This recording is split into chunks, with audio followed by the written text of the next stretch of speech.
আরেকটি হচ্ছে কি 138 এর একটাই প্রশ্ন। ধন্যবাদ। একই সাথে রিলিভেন্ট।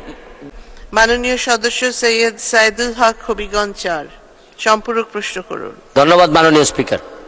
মাননীয় স্পিকার, আমার মাননীয় মন্ত্রী মহোদয়ের কাছে আমার জিজ্ঞাসা, ঢাকা শহরে মানুষ আছে 2.25 কোটি, কতগুলা থানা, কতগুলা জেলা, ইউনিয়ন, অথচ আমাদের আইনে সাকসেশন সার্টিফিকেটের জন্য সাকসেশন কোর্ট আছে মাত্র একটা, এবং এইটা আমাদের জন্য জানেন নামজারি, শেয়ার ট্রান্সফার, উত্তরাধিকার সব কিছুতেই আমাদের সাকসেশন সার্টিফিকেট লাগে।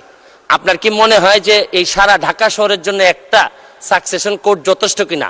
আরেকটি হচ্ছে কি 138 এর একটাই প্রশ্ন। ধন্যবাদ। একই সাথে রিলিভেন্ট।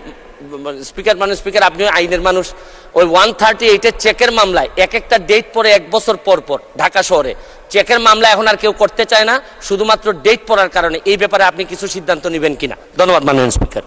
ধন্যবাদ মাননীয় সদস্য। মাননীয় মন্ত্রী। ধন্যবাদ মাননীয় স্পিকার। মাননীয় স্পিকার,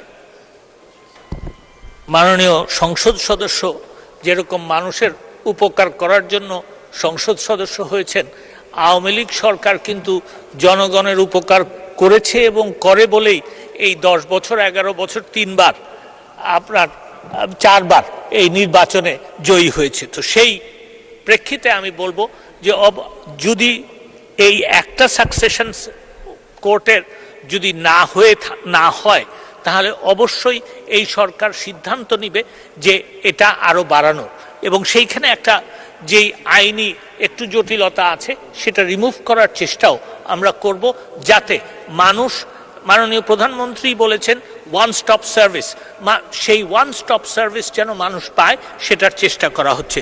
দ্বিতীয় প্রশ্ন যিনি যেটা করেছেন, প্রথম কথা হচ্ছে যেটা ওনার আমার মনে হয় অনুধাবন করা উচিত যে বিচার বিভাগ স্বাধীন। তো সেই প্রেক্ষিতে আমি বলতে চাই যে section 138 of the negotiable instruments অ্যাক্টের যে মামলাগুলি, সেখানে জটিলতা হচ্ছে। আমরা চিন্তা ভাবনা করছি যে এই আইনটার এবং বিশেষ করে এই ধারাটার আপনার সংশোধন করার জন্য, এবং তড়িৎ যাতে মামলা শেষ হয় সেটার ব্যবস্থাও আমরা নিচ্ছি। এবং আরও আমি ওনাকে জানাতে চাই যে এই তড়িৎ শেষ হওয়ার জন্য যে কিছু আদালত সৃজন করতে হবে, সেই জন্য অলরেডি আমরা জনপ্রশাসন মন্ত্রণালয়ে লিখেছি। মাননীয় স্পিকার, আপনাকে ধন্যবাদ।